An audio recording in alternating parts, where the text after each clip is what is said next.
Hey there, everybody. This is Carrie Hamblen, the CEO and president of the Las Cruces Green Chamber of Commerce, coming to you again with another one of our special member Zoom chats. Because all this week, we're featuring members of the Las Cruces Green Chamber of Commerce that are participating in Southern New Mexico Giving Day.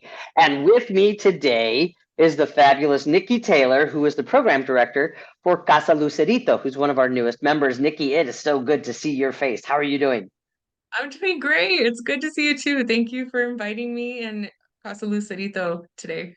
Boy, you all there at Casa Lucerito have been really just hitting the ground running because not only for the ribbon cutting that we did for you a while back, but now you've got some movement that's happening that just happened this last Monday, since we're in the entire week of Giving Day. And so, but I want people to understand what Casa Lucerito does and how important it is for this community. So can you tell us the story behind how this was created? Yeah, so Casa Lucerito, it is the point between crisis and independence for women that are coming out of any unstable, insecurely housed, domestic violent situation. So it's a 9-month transformational housing program where they go through classes, support, therapy groups, and the goal is to have them resilient and independent by the time they move out. Um, and that creates ripple effects. It'll heal Las Cruces. I mean, generational ripples.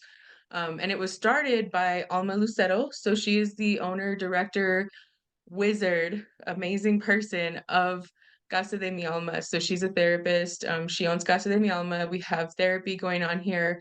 Her father had passed away sadly and left their family home. So she remodeled the whole thing and wanted to open it and carry on his legacy of helping others. He was a sheriff and he just was taking in people all the time that needed help. And so at Casa Lucerito, his light is living on in the house there. And it's opened this week, and so how crazy that Giving Day is this week, and we opened this week, and we're bringing people in, and it's amazing. It's amazing what has happened just in the last few months for us. Well, how exciting though. I mean, any nonprofit forms because there's a need in a community, right? And we're seeing a need not being met. And, we've got a number of different resources, but we found since the pandemic that like the demand for those resources has increased a great deal for people, and especially people experiencing or living in situations where there's violence. For many people who are doing this kind of work, the pandemic terrified people, and rightly so, because people were confined with their abusers. And so, with this, knowing that you've got your first group of women who are coming in, given the number of services you had mentioned, those about therapy and job training and life skills.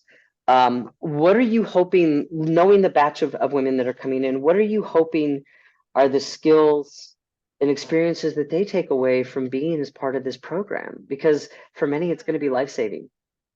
It is, and it's going to be life transforming truly because um, transformation and rebuilding and restoration is a process.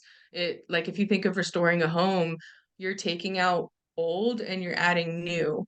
And that takes time, which is why it's 9 months that we allow them to live with us. They're rebuilding, they're learning how to budget, they're learning how to heal. The first 3 months is heavily focused on removing the old and bringing in the new. Finding a job, and maybe even if it's not their dream job, it'll help them build up to that dream job, setting goals. Sometimes when you're in survival mode, you don't care about 6 months from now, you're caring about tomorrow. Mhm. So this is showing them to care about 6 months from now, how to love themselves. What does it look like to love yourself? What does it look like to honor and love others? And what does healthy love look like? Like boundaries. How do you set boundaries? Um, so these are all things. And then respect. How do you respect others? And once you get out into the community, how do you create your community?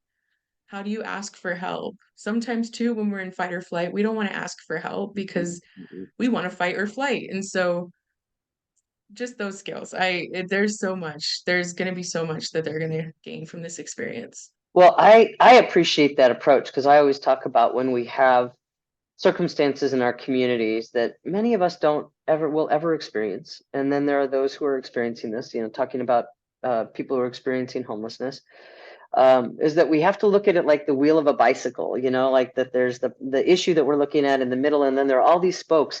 And that's what Casa Lucerito is doing, is it's like addressing all the spokes, because if we just look at one thing, we're never going to really address it, right? Right. Yeah. We're looking at the whole situation, the whole person, and we're giving them that space thanks to the community giving us the resources and the funds. We're able to give them that space to really rebuild. And I mean, there's rules and there's things that they have to accomplish and do, and there's structure. Um, but that's good too, because when you're coming out of fight or flight, you need structure. Yeah. So it's really a beautiful balance of independence and structure so that when they get out on their own, they know how to structure their own lives. They know how to be independent successfully, right? Yeah. Well, without giving names, what are some of the circumstances that, because I think that something is going to resonate with probably every person who's watching this video. What are some of the circumstances that these women are coming out of as they go into Casa Lucerito? So we have a few women that are either pregnant and afraid, um, really of not having long-term housing. A lot of young women, so women that don't have family necessarily, but they're over the age of 18. And so they don't know how to live and they don't know what to do and they're staying on friends' couches. They're insecurely housed. Yes, they have a place to live tonight, but they don't have a solid foundation, you know. Um, we're also helping women that are facing DV. So we have somebody that has come out of a DV situation. um, we have women that are sober from drugs and alcohol for over 30 days and they're needing to rebuild their lives because, as we all know, drugs and alcohol can take everything from you. And then you can get sober, but then what happens after that? You have to Right. rebuild. You have to rebuild all those things. So Yeah. there's a lot of Wow. need. I can't wait. So when they're done with the 9 months, is there like a graduation ceremony of sorts? So there's actually a graduation ceremony every 3 months because every 3 months they transition into a new phase, a Oh, new set of learning. So, like I said, the first 3 months is focusing really on that foundation, on safety, security, courage, because it takes a lot of courage to commit to something like this.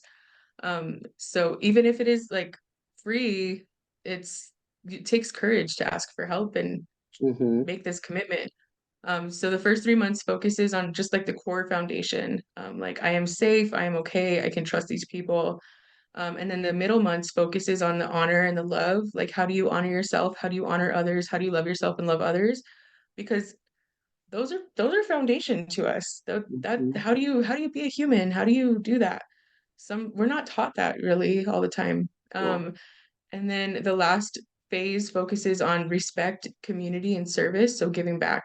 And that's where they can maybe walk through somebody that's in their first week, getting them settled in and helping them. Wow. And learning and preparing for life outside of the home. So there's a graduation every time, but then the final graduation is a big one where they hopefully will read their testimony and just share what the program's done for them. Oh gosh, I bet there's gonna have to be a lot of boxes of Kleenex. Yeah. I can't wait. Just reading. Yeah. Yeah, I can't wait to see that. I would love to be a part of that if that's appropriate. Because how amazing. And it's like, we all could use a lift up. Like, sometimes just a little bit of help or sometimes a lot of help, but we all deserve and can use a lift up. Well, at one of our, so this is actually beautiful. At our board meeting just recently, one of our members brought up um, in a certain culture, and I don't want to say which one because I'm not exactly sure, but when a very expensive or valuable pot breaks, they rebuild it with gold filling. I've heard Um, that in Asian cultures. yes, I Yes. wasn't sure which one, so I didn't want to say it. But in that process of rebuilding it with gold, they actually make it more valuable. Hmm. And that's what we're doing at Lucerito is we're rebuilding and you become even better. So Wow. Well, given that, so we've got Southern New Mexico Giving Day that's taking place tomorrow. And so with that, how do donations help Casa Lucerito continue what they're doing? Like, what would those donations go to? so right now we are trying to secure a van for the house. We're trying to secure food, our operational costs. We want to have more employees to help us expand more as well. Be there with them, help them staff as well. And then our ultimate goal is to have more casas, right? So everything that is going towards our funds right now is to secure this casa so that we can have another casa. Hmm. And so just our program, if like anyone who gives $100 would pay for the program, the materials, like the handbooks, for one guest for the whole 9 months. Oh, So wow. even just $100, we can get it printed and give it to our guests for that. And that's, those are costs that are necessary, but it would be great if those could be offset for Yeah, sure. absolutely. Well, Especially because we're brand new. So yeah. Yeah, you got a lot of footwork, to do, but you all, I mean, already from the ground, from the start, you all have been so committed to it, and just Alma's story and sharing the story about her papi, and it's truly like coming from the heart, and you can tell. oh, That's what's lovely about it. So, I wish you the best tomorrow on Southern New Mexico Giving Day. We're very proud of you as a member of the Las Cruces Green Chamber of Commerce, and also being able to do the work that you're doing, as all of our nonprofits are doing, because they want this community to be better, and they want our residents to be better and healthier and safer. So I wish you the best of luck tomorrow, and I know that we're going to be seeing you again soon. So very exciting, and thank you so much. If you'd like to know how you can donate to Casa Lucerito, you can either go to the link above or below, all depending on the platform that you're on. And if you are a member of the Las Cruces Green Chamber of Commerce and want to schedule a Zoom chat to do something just like Nikki and I did, you can go ahead and give me a message here through our private message, and I will make sure to schedule that with you. So, Nikki, thank you so much, and I know I'm going to see you soon. yes. Thank you.